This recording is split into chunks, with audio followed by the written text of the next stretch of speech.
subscribe to our channel and press the bell icon to never miss an update.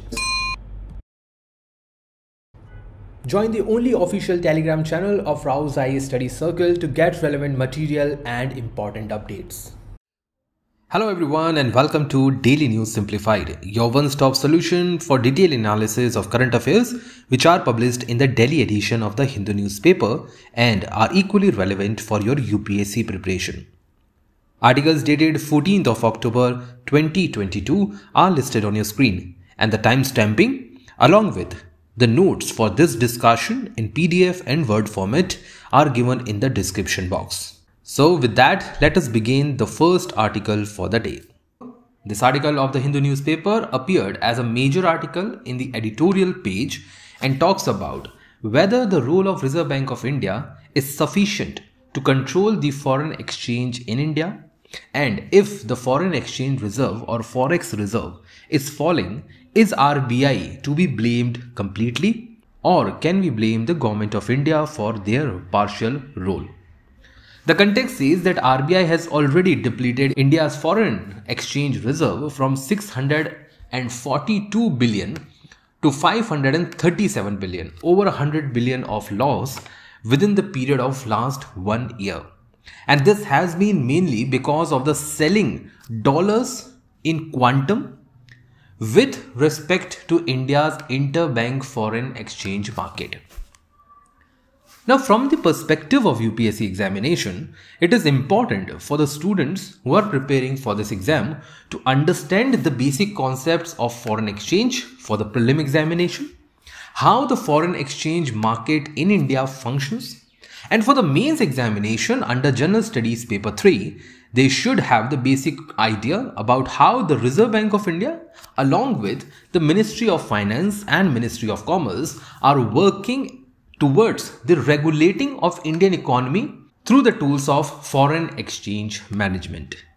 The content for today's discussion would be hovering around the functioning of foreign exchange market in India, the role of RBI in regulating the foreign exchange, how Government of India play their role in the foreign exchange control, what is the role of export and import policy towards the regulation of foreign exchange, why RBI cannot be held responsible fully with respect to the poor foreign reserves in India, and what should be the ideal way forward in this regard. So let us start understanding how the foreign exchange market actually works. So here we are going to use a graph, and in this graph we will look into the demand and supply of foreign exchange market. On the y-axis, we are going to use the price of dollar. How much dollar is value in Indian markets? Simply understand this in the layman language, which says that how much we are going to pay rupee to buy $1. Okay, so what is the value of dollar in the market? Like any other product that we use, the price of a product is determined by how much it is being supplied by the supplier and how much it is being demanded by the respective authorities. So as we know that dollar is a foreign currency, hence there will be a market where we will have the interaction of buyers and sellers of dollar and its quantity. So quantity is going to be there on the x-axis. The interaction of demand and supply of dollar will determine the price of dollar, or the price that you are going to pay for each $1. To understand this market clearly, we should have the interaction of demand and supply. So here you can see the green line going downward to the right shows that higher the price of dollar means lower will be the quantity, and lower the price of dollar at this point means higher the quantity of dollar available in the market. So this is your demand curve for dollar. Now this demand is determined based on the following people. The first one is the one who is importing something from the market. Let's say you want to import a pair of shoes, a sports shoe from US. So you are importing sports shoes from US, so you cannot pay the US company in rupee. You require to pay the amount of shoe in dollars, so you will demand dollars. The same demand of dollar will be made by sectors such as tourism, unilateral transfers, including the remittances, foreign investment, if you want to invest in, let's say, Google, Apple, or any other company, and for the speculation, that is rise and fall of currency rate. This determined the demand curve of a dollar. Then comes the role of supply curve. As you can see, supply curve is the upward sloping curve, which simply means that if you have lower quantity of dollar, the price will be low. If there is high supply of dollar in the economy, the price will go higher. So there is a positive relationship. Now the supply curve is determined by the factors which are exports, tourism, unilateral transfer, foreign investments, and speculation. So if we want to export a particular good in outside India, what we will do? We will have incoming dollars. So we will have more dollars in our pocket because we are earning it. So we will supply that dollar in the market against the rupee that we are demanding, because rupee is the currency which is functioning in Indian market. The interaction of demand and supply curve of dollar and the quantity of dollar will determine the equilibrium. And this equilibrium will set a price. Let's say in this case we have a price P1. And here the quantity will be determined at Q1. So as of now, India's price of dollar is around 82 rupees per dollar. So for $1 we have to pay 82 rupees. Now, understanding the basic functioning of foreign exchange, you can keep any quantity of any foreign currency over here. You can keep the pound sterling, you can keep yuan, you can keep euro or any other foreign currency for the determination of their exchange rate. We have taken the dollar as a benchmark so as to make it understand, because dollar and the weightage given to the dollar in India's trade is very high. Now let us understand the basic functioning of RBI's foreign exchange management. Now foreign exchange in India is held by multi-stakeholders. A common person may have dollars in his pocket. Exporter may have dollars with them. Even the tourists who are arriving in India may have dollars with them. Out of this entire foreign exchange which is available in the economy, a proportion is held by Reserve Bank of India. Reserve Bank of India is the main regulator of the foreign exchange in India with respect to the entire quantity. Whenever there is a demand in the economy with respect to the foreign exchange, RBI is not responsible to meet the demand. RBI, based on its ability under the Reserve Bank of India Act, will sell or buy the foreign exchange in the market. Whenever RBI sell a proportion of its foreign exchange, a smaller share is transferred to the commercial banks. And it is known as the borrowing of foreign exchange. Banks against the Indian rupee buy the dollar and provide that dollar to a particular end user. This particular end user may be the importer, exporter, a person who needs to pay the tuition fee for the foreign university, or person who is looking for making any remittances. This end user is the final destination of the utilization of foreign exchange. However, the actual quantity is regulated by RBI. If the end user is demanding the foreign exchange in excessive to what has been supplied or allowed by the Reserve Bank of India, there will be the changes in the foreign exchange. Now, the role of Government of India comes at the end user.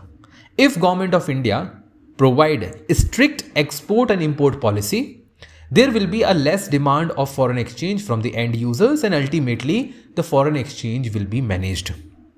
That is the reason why article is saying that the role of Reserve Bank of India is quite limited. Government of India have to play their own respective role in order to control the use of foreign exchange by the end users. If we look into the entire process, so who can participate in the foreign exchange market? There are two agencies. The first one is Reserve Bank of India and the licensed bank or the foreign exchange licensed bank under Reserve Bank of India. They can participate. The one who cannot directly participate in the buying and selling are the individuals like you and me and the corporates or the companies. Now let us understand this functioning of foreign exchange market through an example. Let's say there's a high rise of oil imports by India. Now when there is high oil imports, there will be high demand of imported oil by, let's say, a company, Indian Oil Corporation Limited. This company will then require foreign exchange to pay for its oil imports. This payment will be made by the foreign exchange that this company has taken from State Bank of India. Now, State Bank of India is one of the licensed bank to regulate in the foreign exchange market, will not have the currency on its own. So, SBI will approach the Reserve Bank of India to lend the foreign exchange for meeting the obligations towards IOCL. Now, this is the demand side. Let us understand the supply side. Let's say RBI is planning to sell foreign exchange to control the rupee depreciation. Now, as rupee is depreciating in India, so what RBI has done, they are planning to sell foreign exchange. As there will be more supply, there will be the regulation of foreign exchange rate. Now, the supply has increased, demand has also increased. Ultimately, both these factors will lead into the determination of foreign exchange rate in India. Any change in the supply or demand side can be the reason for the depreciation or appreciation of foreign currency. Now, the role of RBI is limited only to the supply side. RBI cannot regulate the demand side of foreign exchange in the open market. Hence, the role of Ministry of Commerce and Industry and the role of Ministry of Finance is more important here. And that is the main theme which was mentioned in the article. If we look into the role of export-import policy or EXIM policy, you'll find that this policy has a role of Ministry of Commerce. Under this policy, government can control the quantum of trade, let's say export and import. So government can put certain restrictions, certain sanctions on the import of a particular commodity. And through these various instructions and restrictions, they can put limitations. However, there are certain limitations which are automatically attached to this. The limitation of this policy or the restrictive policy is that government can get something backfired on its policy when the imports are compulsory. Now, oil imports are compulsory. Government cannot restrict the import of oil to a larger extent. What government can do, that they can restrict the import of luxury goods, they can restrict the import of gold in the market. And most of the time you will find the newspaper that whenever government is trying to restrict the import of expensive good, gold and luxury goods are the topmost priority. In this manner, the solutions which are mentioned or the way forward is that the section 40 of Reserve Bank of India Act 1934 says that all the foreign exchange transaction under the central government order will be determined by the RBI itself. So according to this section, RBI is the sole authority to regulate the foreign exchange market in the country. However, this has one limitation which says the rate in turn will be governed by the India's obligation towards IMF. So even if RBI wants to restrict the foreign exchange rate in the economy, there is a compulsion under the IMF. Government of India has to maintain a certain portion of its foreign exchange reserve with International Monetary Fund utilizing the SDR or special drawing rights. For this, government cannot go in the excessive role, even RBI cannot go in the excessive role of buying and selling of the foreign exchange. The second solution available is that RBI does not allow the banks to use the money to speculate in these international markets. So State Bank of India cannot use this money to buy and sell of foreign exchange to earn profit in short term. Secondly, the selling of foreign exchange in overseas market is prohibited by Reserve Bank of India. So RBI has used these three powers given to it to regulate the foreign exchange market, and in the near future we can see the same. Now we come to the two important terms or financial terms which were mentioned in the article. Now these terms are important for your prelim examination. The first term is nostro account. So according to the financial definition, nostro account is an account that a bank holds in foreign currency in another bank. For example, RBI is keeping a nostro account in Fed Reserve of United States. And in this account, RBI is going to use the money not in rupee term, but in the dollar term.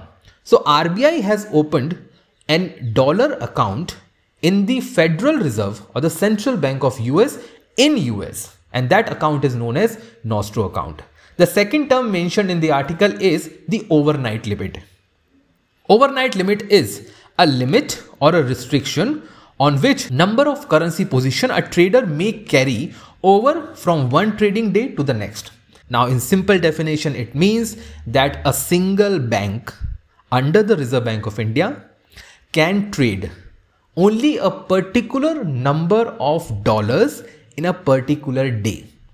A single commercial bank licensed by Reserve Bank of India cannot have unlimited trade on foreign exchange within a day. So RBI puts these restrictions to regulate the foreign exchange in the economy. With this discussion placed, let us now move to the next article for the day. This article of the Hindu newspaper appeared on page 1st and talks about the future plans of Indian Space Research Organization with respect to the next generation launch vehicle. As of now, ISRO has not named this vehicle. However, they have termed it as NGLV or Next Generation Launch Vehicle that will replace PSLV and its role in launching small to medium-sized satellites. Now let us understand about NGLV in much detail. It is going to be ISRO's next generation launch vehicle. The objective of the new vehicle would be to replace the aging PSLV or the trusted horse of ISRO's for launching satellites. The feature of the new generation launch vehicle would be that it will be more cost efficient because it will save more fuel. Only 3 stages will be there in the rocket. It will be reusable, so once a rocket is launched in this space, it will come back or it will fall back on the planet, most probably in the ocean, and will be recovered for the launch in the future. So in that regard, it will automatically save a lot of money. And instead of creating new launch vehicle every time, government and the ISRO can utilize the previous vehicles to launch satellites in the future. It will carry satellites up to the weight of 10 tons. That is, it can easily carry heavy satellite, which was not in the case of PSLV previously. The satellite launch vehicle will use the geostationary transfer orbit and it will use a semi-cryogenic propulsion system which is much cheaper than the cryogenic engine. Now, semi-cryogenic engine uses refined kerosene instead of the liquid hydrogen because liquid hydrogen along with the liquid oxygen is used in the complete cryogenic engine. So here, instead of hydrogen, liquid refined kerosene will be used and oxygen will be used as the liquid oxidizer. Now let us understand what is the meaning of 3 stages in this launch vehicle. Now as you can see, this is a prototype, this is a sample of how PSLV functions. A satellite is launched on the topmost stage. Below the satellite, there are different stages which uses the fuel for lifting off the rocket in the space. Now this stages will have, the first one is the before first stage area which is used to put the launch vehicle into movement. This initial part or the below part uses the excessive intensity to bring the thrust and lift off the rocket. Then there are multiple stages like first stage followed by second, third and fourth stage which uses different forms of fuel.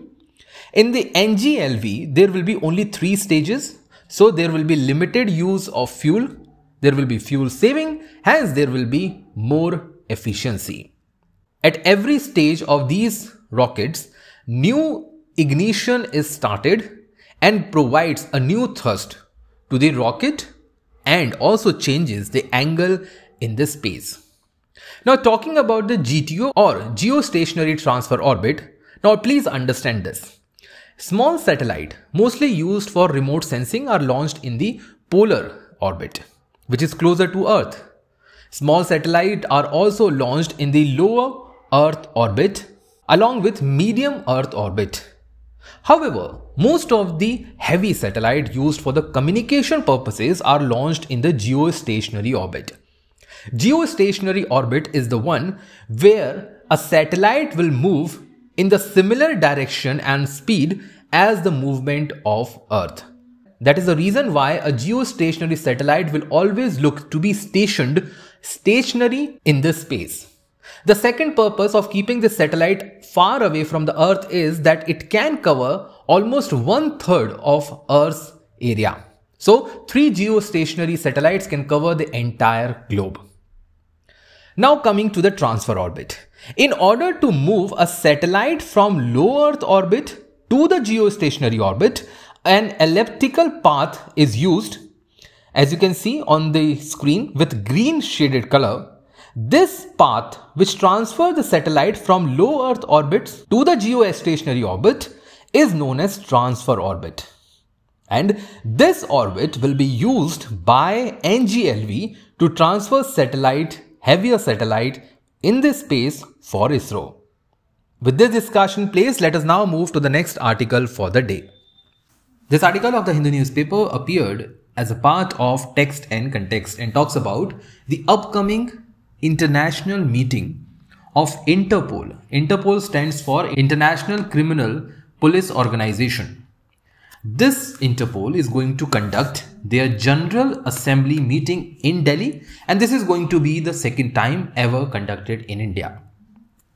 So the context says that the General Assembly of Interpol is going to be held in India for 4 days from 18th of October, and this is going to be its 90th General Assembly and second time to be held in India after 1997. The relevance of the article is straightforward, as UPSC can ask international current affairs, and in the mains examination also this is important as an international organization in GS paper 2 and part of internal security for India in GS paper 3, and could be quoted as an example or way forward over there. So let us understand about Interpol in much detail. Interpol, or International Criminal Police Organization, was founded in 1923 and has a function to secure the information for the safety of global community.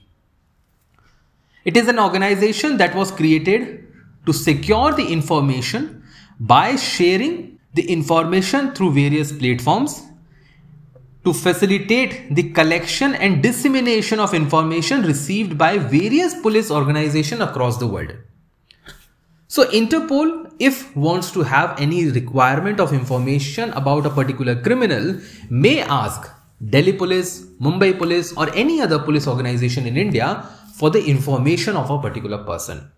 That information may be shared by other member countries as well, and India can have the similar information with the other police organization associated with the Interpol. The functions of the organization includes the keeping track of the global criminals, tipping off the information to the police forces for better surveillance and investigation, mutual assistance provided between the criminals and the police forces for the capturing of the criminals and the investigating process. It also maintains the record for the future use as well. The organization has 3 important organs. The first is the president, who is elected by the General Assembly, having 195 member states for the period of 4 years. He is followed by a full-time Secretary General who is appointed for 5 years and is elected by the same General Assembly of 195 members. All 195 members have one representation from their respective security agencies. Now in India, the nodal agency for the interaction with Interpol is the Central Bureau of Investigation, and CBI is going to share the information with Interpol on specific criminals and will receive the same information on the respective criminals where India is looking for investigation. With this discussion in place, let us now move to the next article for the day. This article of the Hindu newspaper appeared on page 14 and talks about the chances or the possibility of snow leopard being found in the state of Arunachal Pradesh.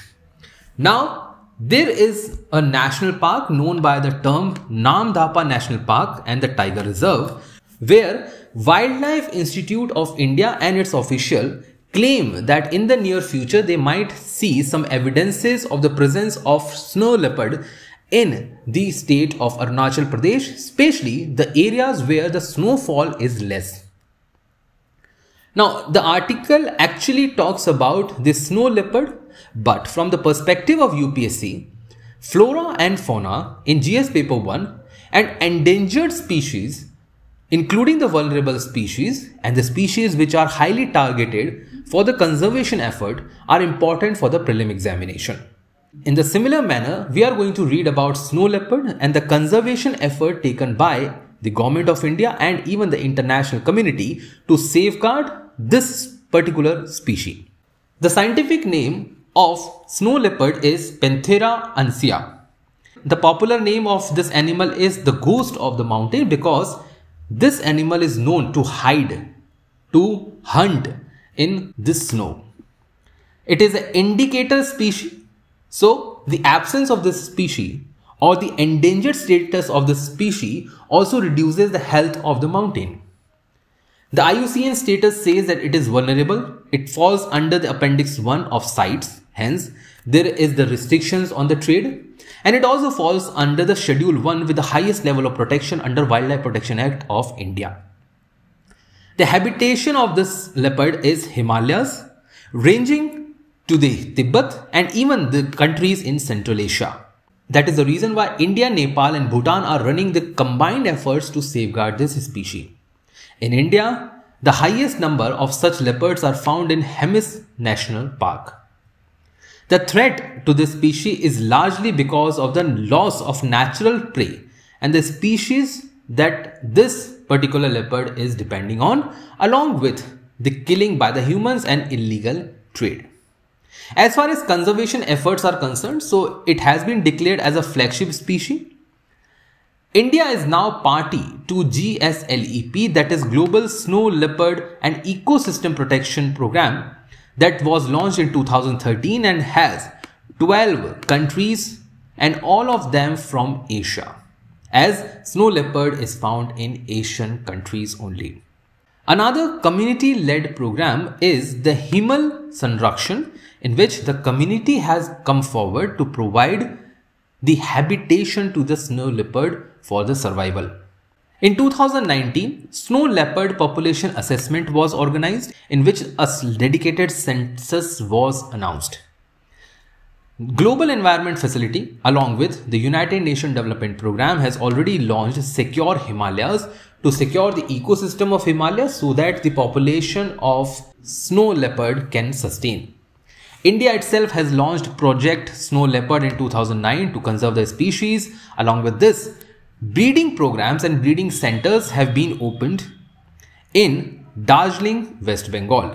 And lastly, at the international effort, Bishkek Declaration was announced to protect this species in 20 leopard landscape by 2020. So all the information on your screen is highly important from the perspective of the upcoming prelim examination, as well as for writing the conservation effort related topics in your General Studies paper 1 and General Studies paper 3. With this discussion placed, let us now move to the next article for the day. This article of the Hindu newspaper appeared on page 14 and talks about the recent move taken by the central government to reduce down the stubble burning in North India. The context says that as the winters are approaching, there are going to be the instances of stubble burning in Punjab and Haryana on the paddy fields. This has led the concern, and to the extent that Union Ministry of Environment has announced the 50 crore scheme to incentivize the industrialists and the entrepreneurs to set up paddy straw pelletization and torrefaction plants. Now the technology is very simple. The paddy straw that are collected from the fields will be bought by these industrialists. Farmers will be encouraged through the monetary benefits and the profits on the extraction of paddy straw. These paddy straws will then be procured by the industrialist and will be transferred and made into pellets, which looks like bullets. As you can see on the screen, these are the straw pellets or can be torrefied, and they can be used as a mixture in the thermal power plant and can be burned along with the coal. This will save down the carbon emission from the coal power plant because it will reduce down the consumption of coal. It will benefit the farmers. It will also benefit the industrialists and the entrepreneurs. Along with that, it will reduce down the burning of stubble, ultimately reducing down the pollution in Delhi NCR. After that conversion, it can also be used as the fuel for cooking, drying agricultural products, or even the stable bedding for animals, or even as a material for the industrial processes wherever thermal energy is required. So why do we have air pollution which is rising in October each year? The first one is that there is a withdrawal of the monsoon, hence there is a withdrawal of moisture. Withdrawal of moisture and precipitation increases the stationary air, which is now having pollutant content. As there is a reduction in the temperature, so there will be more instances of condensation. There will be the reduction in the wind speed during winters. So whatever stubble burning pollutants, particulate matter which is arriving in Delhi NCR is going to stay there because of the low speed of wind. For this basic concern, government has launched these following measures. The first one is GRAP or Graded Response Action Plan for Delhi. Under this plan, different levels of measures are taken. For instance, government can reduce down the number of diesel vehicles. They can even restrict the entry of trucks. They can even reduce down the functioning of major power plants in the Delhi NCR vicinity. Government has already launched the Bharat Stage 6 emission norms which are more efficient and follow the standards used in Europe. The notification under the National Ambient Air Quality Standards and sector-specific emissions are also being laid down. There is a setting up of monitoring system, introduction of clean gaseous fuels like CNG, LPG, ethanol blending, and even now the Delhi NCR is using the electric public mobility system, which includes the metro trains and even the e-buses. There's a launch of National Air Quality Index to monitor the quality of air every time and to warn the people for outside activities. There is a ban on burning of the biomass, promoting public transport system, issuance of directions followed by the statutory provisions under Air Act 1981, installation of online continuation monitoring devices, regulating of the bursting of crackers. There's a complete ban which was announced recently, and smoke towers to tackle the pollution problems in the high polluting areas.